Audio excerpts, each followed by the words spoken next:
Šibenik je star, ali zanimljiv i lijep grad. Turisti u Šibeniku vole posjetiti muzeje i UNESCO-ve spomenike. Šibenik ima lijepu, staru katedralu. Katedrala se zove Sveti Jakov. Šibenik ima i stare tvrđave.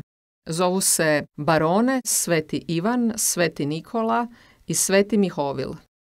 Turisti također vole ići u restorane, na more i kupanje.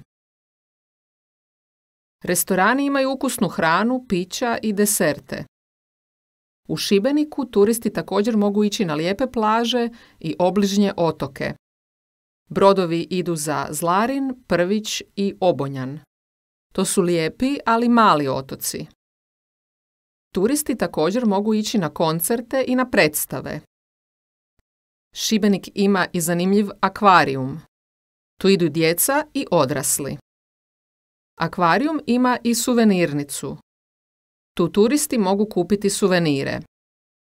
Turisti mogu posjetiti i etno selo. Selo ima lijepu prirodu, parkove i šumu. Također, turisti kada posjete Šibenik često idu i u Nacionalni park Krka. Park ima velike slapove i lijepa jezera.